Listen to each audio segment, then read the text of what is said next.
there, Theresa here from theresamonroe.com, and I'm really excited for this deck review because I have this cool thing. If there's a deck of cards I want, or a deck of cards you want a reading from, you can purchase the cards in exchange for a short reading, and I came across this cool deck, the Isis Oracles. So Alana Fairchild also did the Rumi Oracle, if you guys remember that one. So I'm just opening the box for the first time, and so welcome to the unboxing. Isis is an interesting one. So actually there was a friend of mine who brought this deck over and was reading from it, and I'm just fascinated because one reason why I like the cards is that there's all this hidden symbology in there that I get to share with people. And if you know what you're looking for, it's, I don't know, it's usually hidden in the art of the cards, and some people pick up on that, and I get really excited about it because there were all kinds of messages that were coming through when I'm looking at the symbology, and I'm going, what? You guys, Isis was tied to the Hathors? Of course she was, but I knew that there were ties to Egypt, but I didn't know that there were necessarily ties to her during her lifetime, because they're somebody that I work with every now and again. They're really good at attuning your energy field to peace. So every now and again they'll come in during healing sessions, like group healing sessions, and to be able to shift your energy into being in their presence, because something that a lot of us are good at is attuning our frequency to something that's around us. Empaths are really good at that. So you can do the same thing with the beings of light, to include the Hathors. So this one's pretty cool because throughout the art you have her ears here that are Hathor ears, and so yeah, you've got all kinds of symbology. So you open the box up and you get this beautiful book that, you know, Alana, I mean, she just writes the most amazing stuff in here. She carries a lot of the same wisdom and knowledge that I recognize. So yeah, it's pretty cool. She writes a lot. I mean, it's kind of a science book. Looking in here, I mean, immediately one of the first things scanning through the book is I see the Merkaba, and turns out one of the cards is talking about the Merkaba. So it's kind of looking like the things in here are a little bit of a science lesson for the science of creation and all that. Now a piece of paper flew out, so I'm going to grab that. Oh, okay, so this flew out. It's just a blank piece of paper. I guess it's something to protect the front of the book so it doesn't get stuck behind the case. But ooh, look at that pretty color blue. That's the color of the first ray of light, by the way. So, so what they're stating is, if you have books, there's a lot of blue in here. You're gonna notice there's a lot of blue symbology in here, so it just tells me she's tied strongly to the first ray of light. If you wrap anything in that color, it's a very protective color, which is why, like, my, you know, sprays of light sprays are in the color blue. It's a protective color. Most of us are naturally drawn towards it. So now we get to go to the cards. So I apologize for the flare, but that's pretty much all I can't really control that. I'll see what I can do. So yeah, the deck of cards comes with this plastic thing, so we're gonna take that off. So I'm gonna show you all the cards. This is beautiful. So this is the back. It's got a beetle, and it looks like the original art had gold leaf on it. It's beautiful and stunning stuff. So on the imprint on the back, you've got a little bit of the Isis symbology. If you can look up with the wings, when you see her, or anything really with the wings, it's tied to the bird tribes, which are the different hierarchy of angelics. So pretty cool stuff. Not everybody knows that the angels happen to be a different species. They're not just a species of light, they're also technically, you know, alien species. So spooky. So this one's the first card, Abundance of Sothis. So stellar blessings of the celestial goddess of abundance. So we have a bunch of wheat here after the harvest. We have the Merkaba up here, and which it's interesting that we have the spheres, because when this is spinning, it's in the shape of a sphere, and it looks like you've got all the hieroglyphics in the back. Now, I can't read hieroglyphics, so I can't specifically tell you what they say in the background, but that's your first card. So, and oh, this card showed up in my very first reading. So this is Wings of Isis, uniting with the angelic self. She was a beautiful one that came to me and was talking about what it was for a little while to work on both sides of the light, in terms of who she was channeling, what side she was working on, what it was to be manipulated, in terms of who she was working for, in terms of like beings of light and that sort of thing. So ancient power mysteries. Hear the rattle of Isis playing. So if you know about the rattle of Isis, you'll know a little bit about what that means. So again, we have more symbology around her head, stating that she's of the angelic lineage. And it's interesting here because you'd expect this to be light language, but it's not. A lot of gold. So cartouche, so divine names of power. So many have heard that word before. Oh, I've got my name as a cartouche. So we have more of the symbology of the winged ones. There's they had a lot of influence in different civilizations, so that's why you see the references there, and stating, it's sort of like, as a soul you have, something that sits right here that shows a signifier about what ray of light you come from. And tells a story of like things you've done as a soul and that sort of thing. If you happen to show up in more than pure consciousness, it's symbology and that sort of thing. So we've got the Chariot of Ascension, which of course is your Merkaba again. This is it in 3D form, which is why you see, oh yeah, it looks a lot like the Star of David. Well, there's a reason why that symbology goes way further back than Judaism. It's a spiritual work of the higher initiate. So we have Divine Destiny as another card. I mean, she's just rad. It says Path of the Divine Warrior. It's perfect here because you notice one of the birds represented by the angelics as well. She's got a lot of the blue symbology. It tells you what ray of light she mostly works from and is from. So the next card that we have is Divine Guardian, Protection of the Winged Mother. More blue. More swords of light. This may be the first sword of light that's here. So she's got the Hathor ears. She has the cobra here that represents conquering of fear, particularly because it's around the head. It's fears in the form of thoughts. The next card is Divine Sisterhood, and we have an actual Hathor in this one. So community of the spiritual sisters and brothers of the light. It's perfect, right? So this is what a Hathor looks like. They're usually recognized by their ears, and if you can't see them, they're recognized by their energy signature, which is super calm. It's really beautiful stuff. So we have the males and the females here. So, and they're telling me that this particular card has symbology in it that is representative of the sun and Osiris. So if Osiris means something to you, that's a card that you might like. This is Divine Sun Child now. Blessings of the Sun of Falcon. So there's a lot of falcon symbology in here. Also representative of the different rays of light are the birds of prey. And so like when the falcon shows up, you can know that there's really good news coming if you happen to see the falcon. And there's 2 falcons in here.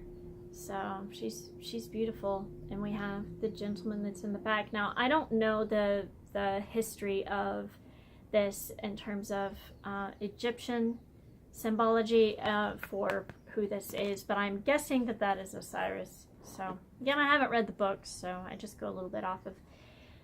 Entering the Chamber of Healing. Now this is cool. Healing in the Divine Chamber of the Lady Isis. It's interesting because you hear a lot about the King's Chamber inside of the main pyramid, but she also had a place where she could go for healing. And it's just amplified energy because of the way that the pyramids are all aligned. So these are places that you can visit in the etheric realms, by the way. So it's definitely a place for protection and transformation. This is the Eye of Horus, Awakening Divine Perception. Again, we have the falcon in here.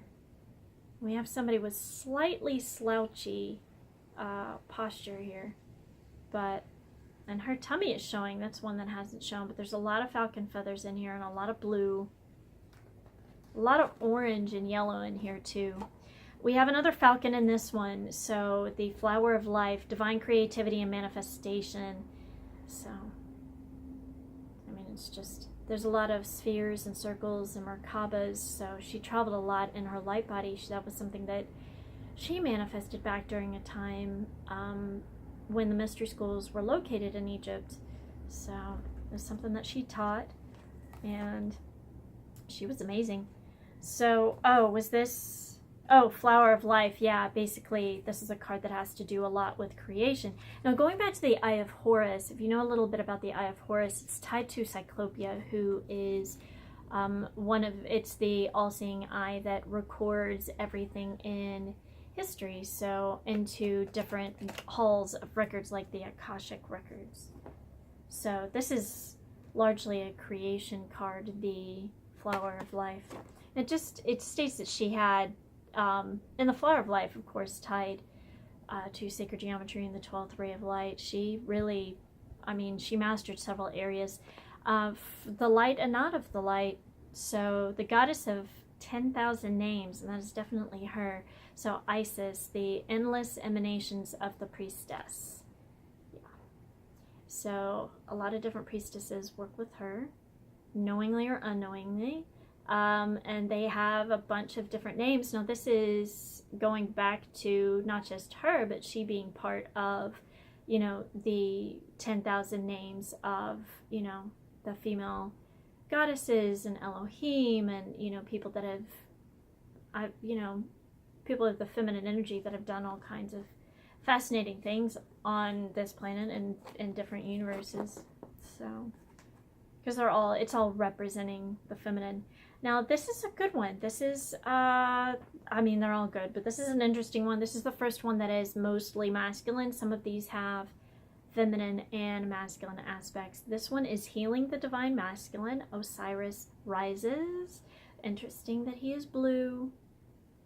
And you can see the eyes in the background, because when I first looked at the card, I thought it was his reflection in the back, but honestly it's hers. It's her eyes in the back, if you see a little bit deeper. So what that represents, because you've got the masculine and the feminine here, is that they're talking about how we all have the masculine and the feminine within us to some degree or another.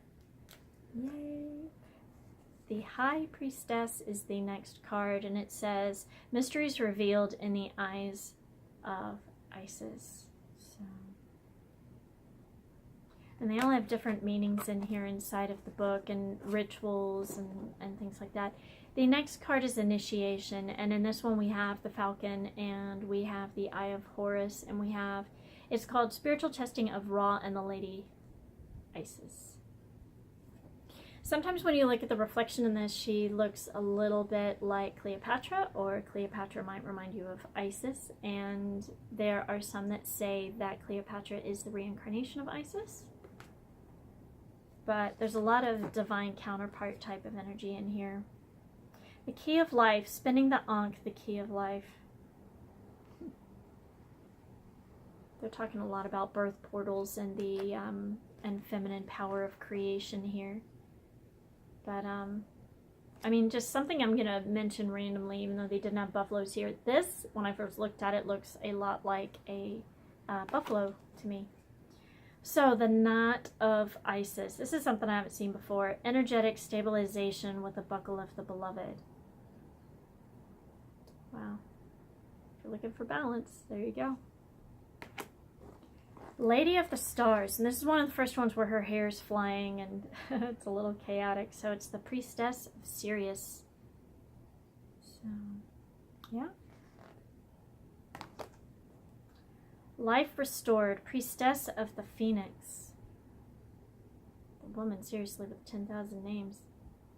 Yeah, because that card back there is stating she has 10,000 names, and then all of the goddesses have 10,000 names. The feminine has 10,000 names. So, magic and ritual, crafting, sacred practice. Do you have a sacred practice? Do you have something that you do? It's quite beautiful. It's all the colors of fire and blue and red and power. They're kind of intense. It's pretty intense art here. Interesting how I'm... Oh, yeah. So I was putting the card down and I'm looking at this one again, and it looks a lot like the back of the card. So at first I thought I had it backwards. So the miracle of Isis, miraculous healing of the goddess. And you'll notice in these cards, even though it's got the masculine, or even though it's got the feminine, it's got the masculine, or even if it's talking about the masculine, it's got the feminine as well. They're so serious here. They don't look super happy. I will tell you, you know who she looks like? She looks a lot like Jennifer Lawrence. So, you never know. The next card is Mother of Life. So we've got the Ankh, and then we've got all the falcon feathers and Isis in the middle. It says nourishment of the golden grain mother. There's a lot of stories. I can tell by, you know, what's going on with these cards, and some of you are going, what is this? There's a lot of stories that are within the book that I think are worthy of taking a look at. So past life, present power is the next card. The many faces, the many spiritual faces of you. And so we have more symbology in here in terms of time and past life, present power.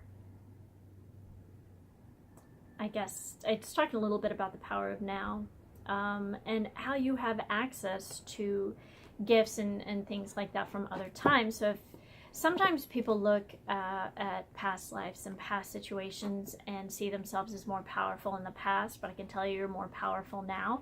And a lot of you in this particular lifetime have the access to go, you know, oh, it's interesting. They're talking a lot of things about, I was like, this video is only going to be accurate for right now, but they're stating that in the future, people have access to, like, this particular video for times in the future. I don't know exactly how that is, or how that works, but time being, you know, relative and a human construct, it's something different. But those of you that, some of you really have the ability to draw on your power from other lifetimes, but you're, believe it or not, if you're seeing yourself as more powerful in another lifetime, you're actually more powerful in this one. But it is sometimes interesting to look back on your past lifetimes to, you know, say, wow, I've done that and this is where I'm at now. You're not less powerful than you were in a different time. It may seem like you may be in a different role. This is Pillar of Light and the descent of the star of Isis. So the Pillar of Light they're talking about is your heart line. Something you might find curious, right? That's your heart line. That's your direct connection to source. And so, like, sometimes it gets out of alignment and is curved. A lot of times if you have, like, scoliosis, it's the same curve in your spine as in your heart line. And when you do heart line alignment, you can straighten the curves in, like, your posture and in, like, scoliosis and that sort of things. It's pretty fascinating stuff. If you do it as diligent work, the miracles come in, your opportunities come in faster. It's pretty powerful stuff. It's something that I teach if you ever feel in alignment with that. The portal of light. So she glides on wings through space and time. Your portal of light specifically is your light body, and it's in circles and whirling because that's what you travel in. Typically it'll be in meditation, but it also can be used for real time travel. So power over 7 scorpions, power to conjure lower vibrational forces. She definitely, which is why you're going to notice that her wings changed colors here. They're not blue, they are darker.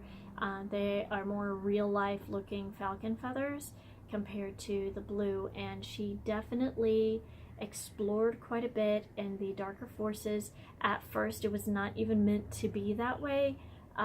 Who she was working with, she didn't know. Some of them had masks and that sort of thing. So she explored it with curiosity and then came back to the light and said, huh, okay, this is more along the lines of where I, would like to be, because it's just a learning experience. It's just information. In terms of what you do with it is up to you.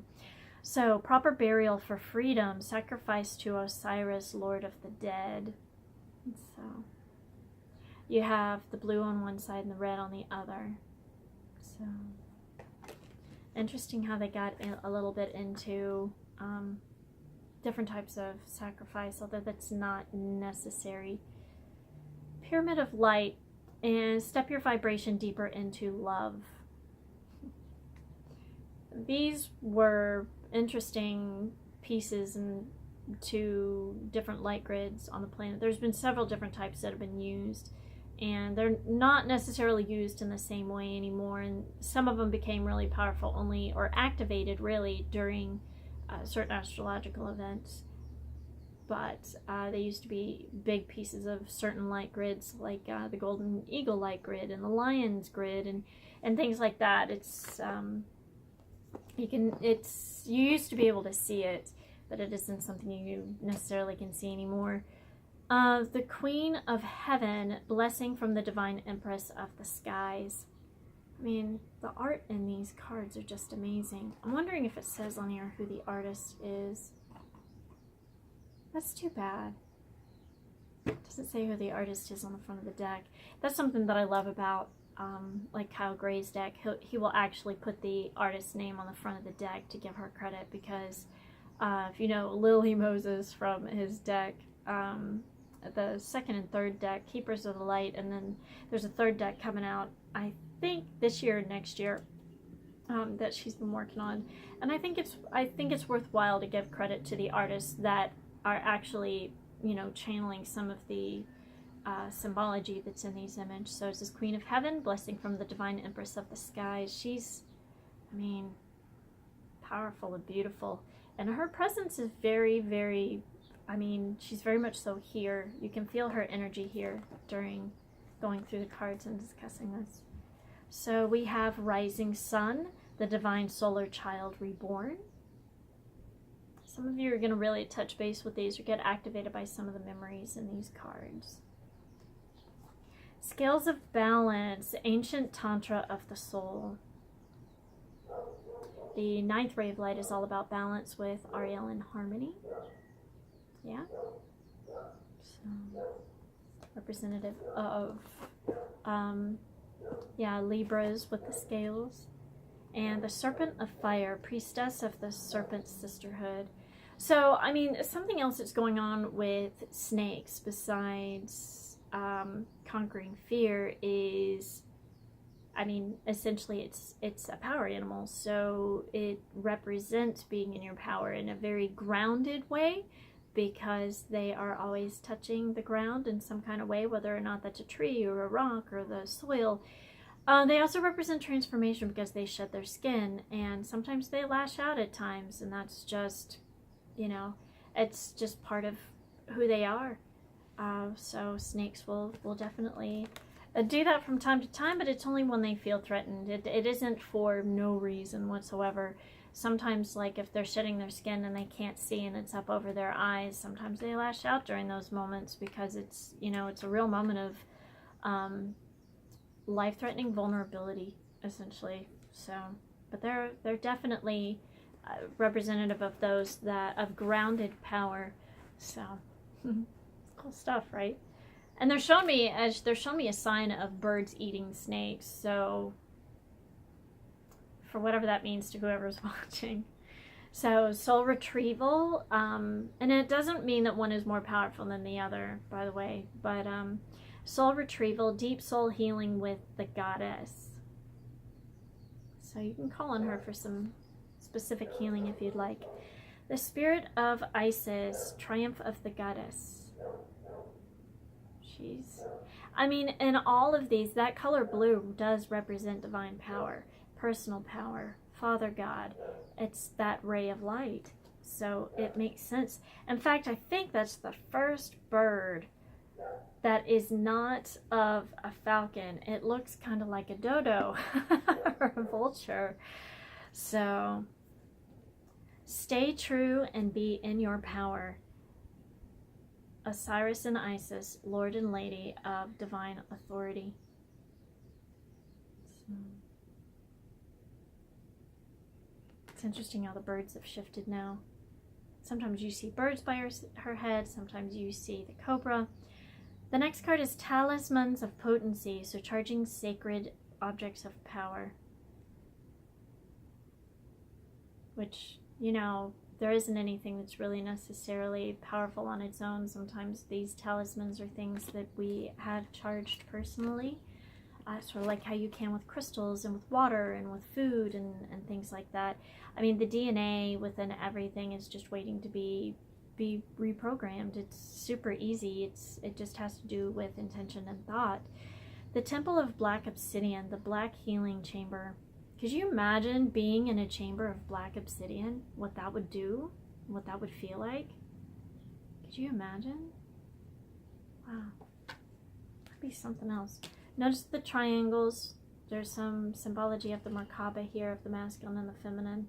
So, yeah, we have the feminine triangle on the outside, and then we have the masculine triangle here. It's all having to do with the Merkaba. Temple of Carnelian, entering the fierce belly of Sekhmet. Carnelian is something also tied to Libras, which makes me wonder if Isis was a Libra, because there's a lot of Libran symbology in here. The Temple of Lapis Lazuli, and goddess of the ancient skies. This is a blue ray stone here. We have the Merkaba in the background. We have the triangle. We have the star. We have the half sphere. So, the brother in darkness. So, overcoming negative energy with feminine power. I will say this to you is, if you're doing any kind of like spiritual cleansing work and you do it with the feminine versus the masculine, it's a lot faster. Also, I mean, the masculine assisting, it's helpful, but sort of like if you have a feminine archangel stepping forward, they react to her with love. If you have one of the masculine, they tend to have a fight on their hand, particularly if it's the Blu-ray angels that are made for doing spiritual cleansing. They can react with fear, and then you have kind of a fight on your hands, and it can take like 45 minutes sometimes to do a cleansing like that, but more like 5 if you work with you know, the feminine. So it's pretty interesting stuff. Overcoming negative energy with feminine power. It's easy to do. So the dark mystery. So enter the chamber of the dark goddess. I don't know too much about this one. Again, we'd have to get into the stories, but the lunar queen, she is the celestial crescent. It's nice. See the moon in the background. It's interesting when I look at these through the viewfinder how the cards look so much different. Truths unveiled. The revelation of Isis. It's the only one where she's looking down. No, that's not true, but the only one where her eyes seem, I don't know. This one her eyes were down but not closed, and this one they're closed and they're down quite a bit. But all the truths of her being revealed. She's a beautiful one with the dark hair, yeah? So that is pretty much all of them. And if this is something that resonates for you in terms of having a reading with these beautiful cards, that is something that is available on my website. So awesome. Lots of love to you. And yeah, it's fun to get to show this deck off. I love it when they first get here, and I get to open them up and show you. What will typically happen next is I will take the deck and I will put it on. Let's see if I have one. I do, actually. Let me show you what I put them on. So I have these things that I made. I have these cloths that have the flower of life that are printed on them by a screen printer. I had quite a few made up right about a year ago, and there was something that I had planned with them in terms of like crystal gridding and whatnot, but I didn't end up going through with that because that's when my dog passed, and then I ended up moving to the other side of the world really quickly, much more quickly than what was expected. So what I do next is I take these cards and I place them in the very center.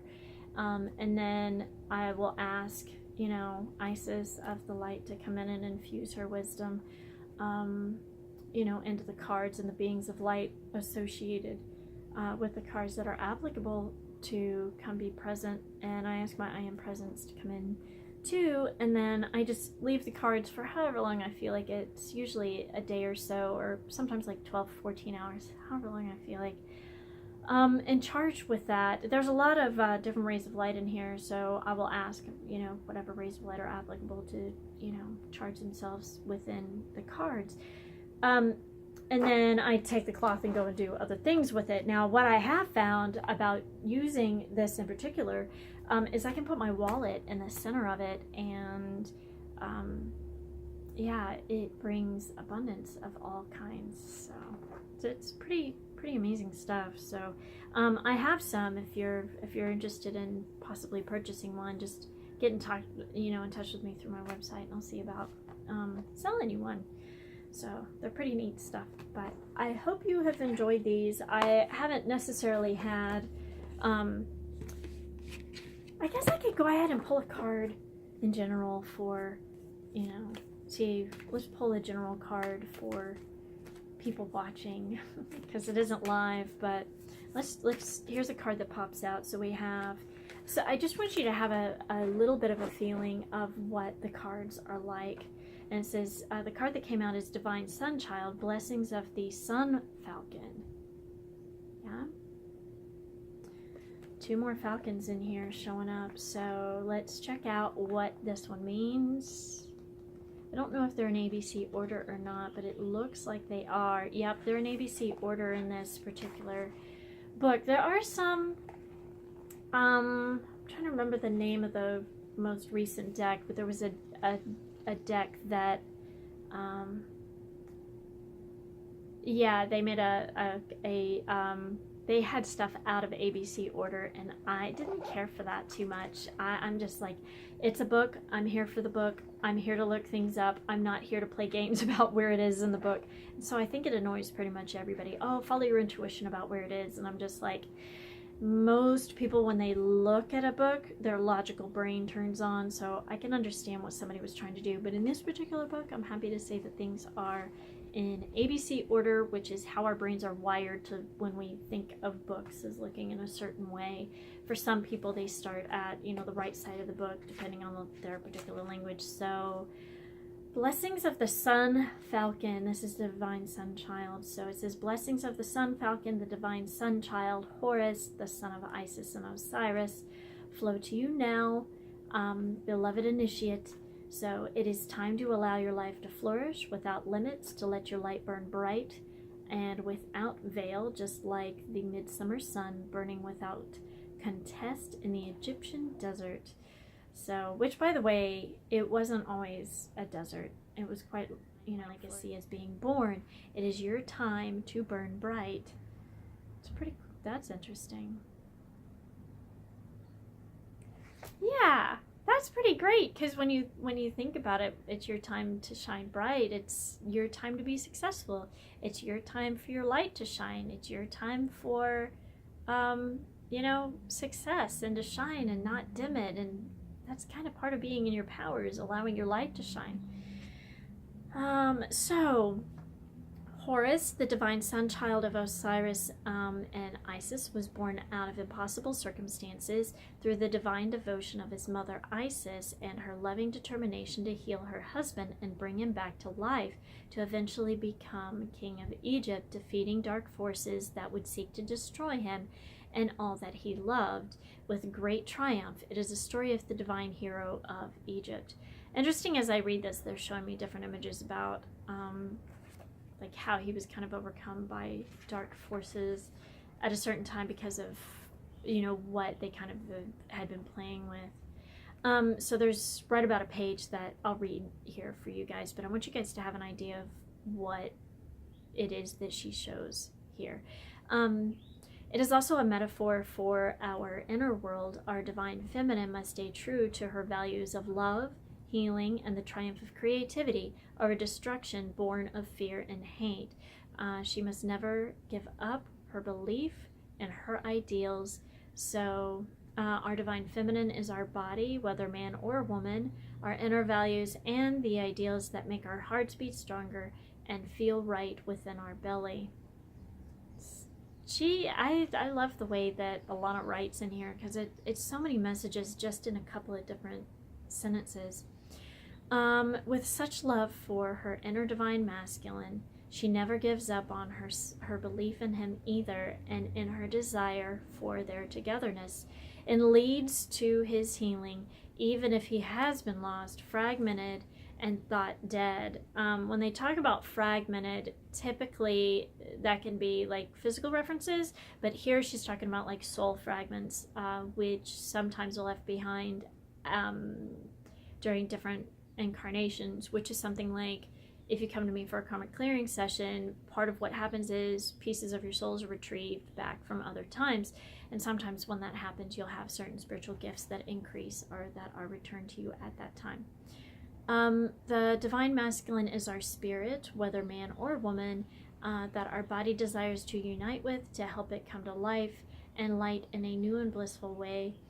The love in our hearts call our spirit home into our bodies. We become able to stand firm, taking action and make choices that allow our inner ideals to become part of our world. We live according to our values, not just hold them inside of ourselves. Finally, as our divine feminine and masculine unite within our bodies, a new golden consciousness is born. This is the sun child Horus, with an eye that is the moon and an eye that is the sun, representing the perfect balance of masculine and feminine in harmony with each other. So the divine sun child is the new self filled with love, light, and power in the world. It is the authentic self living the inner truths in the outer world, an agent of healing on this planet, and inspiration for others to be bold, brave, and vivid enough to walk their own path to eventually receive these same blessings. So she's talking a lot about symbology and how divine counterparts come together, and when they have a child, they can give birth to what are sometimes referred to as Mahu, who have they have not split into divine countership, so to speak. So, as the sun falcon with a burning golden solar disk above his head, he descends to you now, blessing you with great light, good tidings, and creative potency to manifest your life's legacy, which has meaning and preciousness to your heart and soul successfully. He is the sign that your heart needs to know it will triumph. So if any of you watching this have kind of things that are referred to as lofty goals, if you can see things into the future that you know will be quite big and be very busy, but just some sort of things where you feel like your life may be small now, but your goals are big and you're not sure how to get there. This is here to remind you, if you're having any sort of doubt because you're not sure of how to see the path from here to there, it's to give reassurance to your heart that everything's going to be okay, that it is going to triumph. It's okay to believe that, these things that you want are coming to you. The solar principle for which he stands honors creativity and light in all forms, music, art, writing, and more. What is in your heart? Are you building a spiritual legacy in your life now, even from seemingly small to or impossible beginnings? Great things are possible for you and your creative spirit. To allow these sacred blessings to empower your creative birth now, in many ways, you are guided to let go of thoughts or feelings that it is impossible or too hard or cannot be done. What did we just talk about just a second ago? Honoring the need to create as part of your natural life expression is a way for you to receive these blessings. You were born to shine like the sun. You just are, and there is no question that it will happen.